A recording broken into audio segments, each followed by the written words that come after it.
Hi everybody, this is JJ Long from JJArtworks, and thank you for tuning in to episode 3 of my 5-part series talking about mental health issues.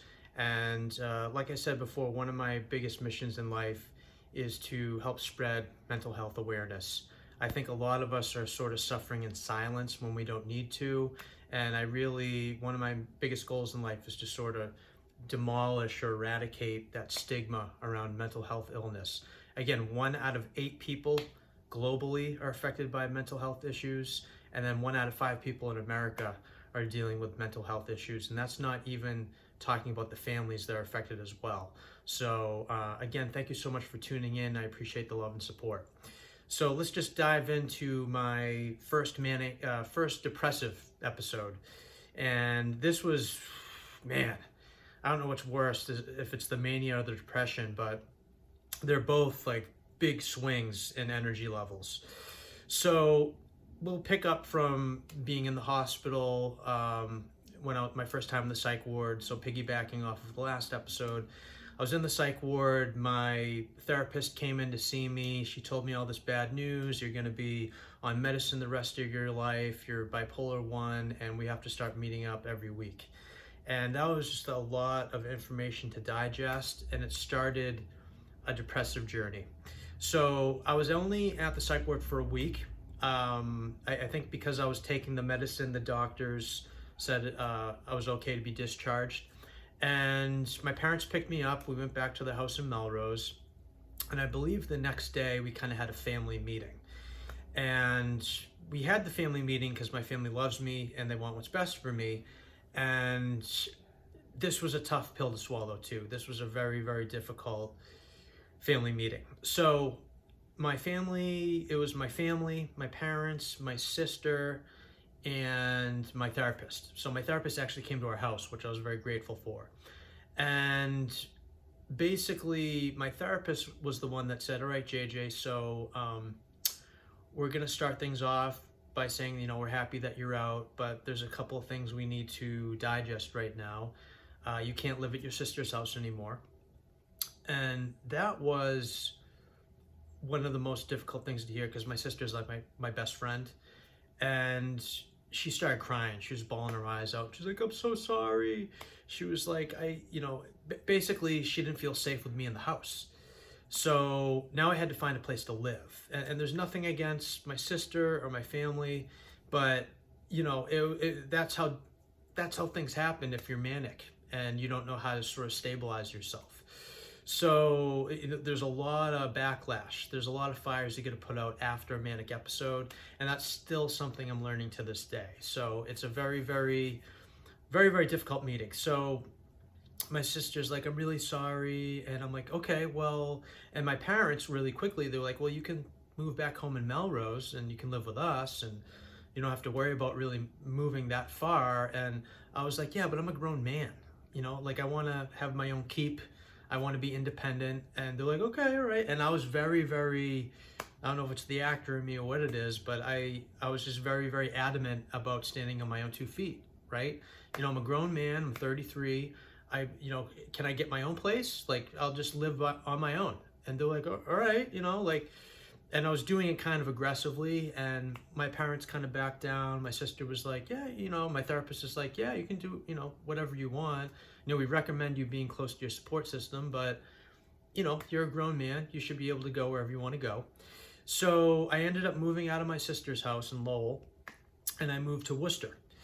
And Worcester, for me, was not the best decision, and I didn't know that it was going to be, a difficult place to live, but I just wanted to get away, and I sort of just wanted to be on my own and sort of retreat inward and just sort of meditate on everything that was going on in my life. Because at that point in time, this is the second time I had a manic episode, and I really had to spend some due diligence and some time to reflect inward and kind of get why is this happening to me, God? I don't understand. Why is this happening to me? I don't understand it. I believe in the law of attraction. I know that it's something that governs our world, but why, whenever I think about this concept, does my brain go off in a million directions and I get delusional? I have no idea why. So I ended up staying in Worcester for, I would say maybe 4 or 5 months. So it was not a long stretch, but I fell into a severe depression. And when I say depression, I mean I didn't get out of bed unless I had to go to the bathroom or eat. I didn't take showers for probably multiple weeks. I'd say like a month. I just stewed in my own filth, and I slept like 14 hours, maybe that's too much, but I would say I slept maybe 12 hours a day, 10 to 12 hours every day. I wasn't really working. My therapist is like, how's work going? I'm like, oh, it's going great. My parents like, how's work? Are you keeping up with work? Oh yeah, it's going good. But I wasn't working. I wasn't, and the way that I was making my money back then, and actually still to this day, is through my artwork, through selling paintings, through selling artwork at art galleries, art festivals, cafes, coffee shops, people hiring me to do commission work, painting their dog Bingo or something like that. And I wasn't doing any of that because I wasn't motivated. I mean, just being, labeled bipolar, having to see my therapist every week, having to see a psychiatrist every month, having to take medicine every day. And I think a big part of it is, my mother, where she's bipolar, she's on like 1 million medicines.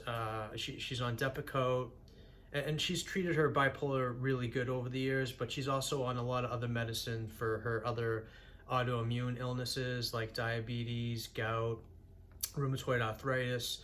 And I just see the effects that go through my mom because she's on medicine. So I have this weird relationship with medicine where I feel damaged, I feel broken, and I really believe in a holistic approach to my health where I just sort of focus on exercise and eating healthy and meditation and journaling and taking daily walks and drinking a lot of water. And I wasn't doing any of that back then because I was depressed because I was having to take pills every day.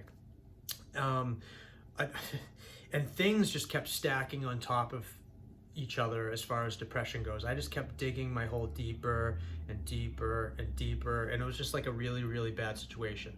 So one of the things that was happening was I was losing hair in the shower, like clumps of hair in the shower. And it was because of the Depressive. So my therapist at the time, or my psychiatrist on the time, she was like, all right, so losing hair loss is a side effect of the Depressive. Let's try to put you on Trileptal. If we can get you on Trileptal, there's less side effects and you'll be good. We'll keep you on the risperidone and you should be good. And I remember trying to transition from the Depressive to the Trileptal, and I felt wobbly. I felt foggy. I just felt like really dizzy, and I just powered through it. It took me like a week for my body to get adjusted, and I was good. But the one thing I was discovering was my hands would shake. I would have these tremors. And where I'm a painter, I'm an artist, I can't be at the easel shaking with shaky hands. I mean, this is my livelihood. This is how I make my money. But I was like, you know what? I'd rather have shaky hands and deal with that than lose my hair, man. I love my mane, right? So I was like, okay, so I kind of have that figured out. And then I think, my psychiatrist was like, oh, well, we can give you something else for the tremors. I'm like, I don't want to go down the pill rabbit hole. I want to, the amount of medicine I'm on is enough. So she was like, all right, cool. Again, doing the white lies, telling people, oh, I'm painting and I'm selling painting when I wasn't. And it was just a difficult time. I also discovered another type of baldness, like on the side of my head, I was getting circle patches of baldness, and I was telling my therapist about it, and I was like, hey, so, I had the Depressive hair loss, the clumps in the shower, that's kind of fixed, but now I'm having other types of baldness, and she was like, oh, that's also due to the Depressive, that's just the same hair loss. I'm like, no, this is like patches of baldness. And she's like, no, that's the same. So she wasn't really listening to me. And there was a couple other issues with her, unfortunately, where she wasn't really listening to me. So it was just a tough situation. So eventually I found out this body baldness was alopecia. And that was triggered because of the manic episodes I had. I was just very high stress. I ended up going through 2 or 3 rounds of steroid injections on the side of my head to re-stimulate hair growth in these areas. I think it was on this side of my head. And that sucked. So now I'm dealing with being on medicine, getting steroid injections, losing my hair, business plummeting, not making a lot of money. And I was just in Worcester, and I didn't have any friends or family close to Worcester. I was like an hour away from my close family and friends, and I just isolated myself because I thought that's what I needed. But that wasn't what I needed. I needed to be close to people. I needed to have people kind of lift me up, and I went the complete opposite direction. So at the time, I was talking to my sister and I was talking to my mom every day, because my sister's still my best friend. It doesn't mean she hates me because I'm not living there, but we talked pretty much every day. And you know, every day for like a month or so. And then finally my mom's like, JJ, why don't you come home, you know, hit the reset button on life, come home, you know, start building yourself up again. And it was tough. It was really tough because I'm a grown man. I'm 33. You know, now I'm labeled. Why is this all happening to me? It was just a really difficult, figuratively speaking, it was a tough pill to swallow, right? So I said, okay, that's good. So I ended up breaking my lease in Worcester, which I hate going back on my word. Like, I'm a man of my word. And basically I was like, yeah, I can't live here anymore. So I broke my lease, ended up moving home to Melrose. And I was basically, you know, in Melrose for about a year and a half, for 2 years. And that'll sort of lean into my third manic episode. But really quickly, to kind of tie off this depressive episode, more things were kind of stacked up going in the downward spiral of death. I was brought up on misdemeanor charges because I had broken into my neighbor's house, and I had to go to court. I think I went to the arraignment. It was just me and my mother, and the judge was like, do you have representation? And I said, no. They're like, well, you're looking at 6 months of jail time. You know, if you can't, the judge was like, I highly recommend that you get a lawyer. And money wasn't coming in. I was broke. You know, the way I made my living was from selling artwork, and I was just not being prolific at that time. I just wasn't in the mood. And it was just a really, also at that time, I did apply for disability. And I was able to get approved for disability, and I think I was making like $750 a month, which is better than nothing, but I can't just survive on that. I have to work, and I just wasn't motivated to work. So I was in a really, really, you know, dark part of my life. This was like the worst part of my journey so far. So luckily, one of my friends, her name's, well, I'm not going to use her name because I didn't get permission, but one of my good friends, she represented me in court. She was a lawyer, and she'd been lawyering for, you know, decades. And I called her up and I said, hey, I'm, you know, in this position where I had a couple of manic episodes, and this last one I ended up breaking into my neighbor's house. I was wondering, you know, maybe if you could help me out. And she was like, yeah, absolutely, JJ. And she was also like she purchased a lot of my paintings too. So like she's just an amazing client, but like an even better friend, right? And she represented me in court, and as a result, we got it discharged. Or dismissed rather. What she was able to do was phenomenal. So her and my father went to my neighbor's house, the house I broke in, and they were able to talk to like the husband and wife, and we were able to do something called a satisfaction of accord. I think that's the correct legal term. And basically, the neighbor signed off saying, I don't plan on taking any action against Mr. Long.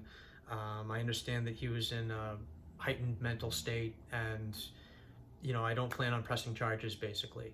So that was amazing that we got that letter from my neighbor, and then we were able to present that in court, and then I was able to get that dismissed. But talk about another layer of stress. Like, I don't like, if you've ever been to court, I don't like the feeling of being in court. I don't like being judged. It's just a very, very scary place for me. And my palms were sweaty. I was just, oh man, that was a really, really difficult time. So I ended up moving home to Melrose, and it was, exactly what I needed to kind of get through life. So again, much love to my family for supporting me. And that's pretty much it on my depressive episode. And then things started slowly getting better. And in the next episode, I will talk about my third manic episode, which is another crazy thing. But like I said, I really want to add value to people's lives by sharing my story. And I highly recommend, if you have a story about mental health illness, to please share that as well. I think the more people that are comfortable about talking about these things, it'll kind of get rid of the stigma, and we can sort of lean on each other and be a support system for each other. So thank you so much for tuning in. I love you, and I'll talk to you in the next episode. Talk to you soon. Bye-bye.